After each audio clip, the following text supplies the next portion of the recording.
આટલા પેશન્ટો આવ્યા હોય, પાટણમાં ઘણી બધી હોસ્પિટલો છે, બનાસકાંઠા જિલ્લા, ગુજરાત, દેશ, તો એક રેશિયો જોવા જઈએ ને તો ખૂબ મોટો રેશિયો થાય છે બીમારીનો, કે ઘર દીઠ કોઈ વ્યક્તિ બીમાર છે.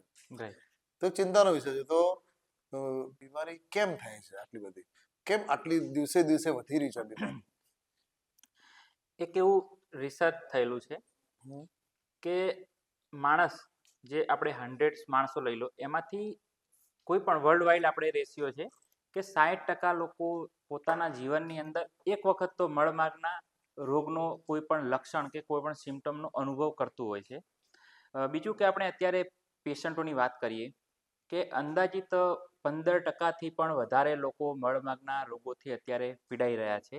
15%થી વધુ?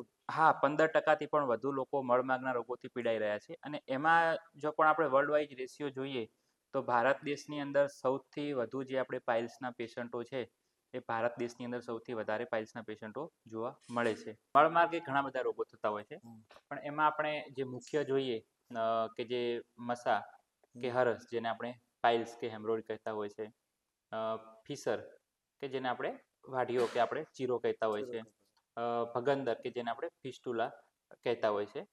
આ મેઇન 3 મુખ્ય બીમારીઓ હોય છે.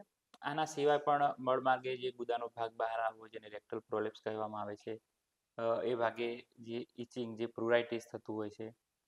એના સિવાય નાના બાળકોની અંદર જે રેક્ટમની અંદર નાના બાળકોમાં પણ થાય છે? હા, રેક્ટલ પોલિપ જોવા મળતું હોય છે. તમારી જોડે કોઈ પેશન્ટ સૌથી ઓછી ઉંમરનું? અમે 2 વર્ષના બાળકનું પણ રેક્ટલ પોલિપ, જે માઇનર સર્જરી કહેવાતી હોય, એ પણ અમે નાના 2 વર્ષના બાળકની માઇનર સર્જરી કરેલી છે. અને હાઈએસ્ટ મારા હોસ્પિટલમાં મેં 96 યરના એજડ જે એક દાદા છે, એનું કોરોના ટાઈમમાં પણ ઓપરેશન મેં કરેલું છે. એટલે 2 વર્ષથી લઈ અને 96 યર સુધી અત્યારે પણ એ દાદાની ઉંમર જે 99 છે ને, અત્યારે દાદા પણ જીવી રહ્યા છે. હમણાં જે એક પેશન્ટ આવેલું તો એમના દ્વારા મેં સમાચાર લીધેલા કે દાદાનું, કે દાદા ઓલમોસ્ટ કમ્પ્લીટ છે, અત્યારે કોઈ તકલીફ નથી, દાદા એકદમ હેલ્ધી છે.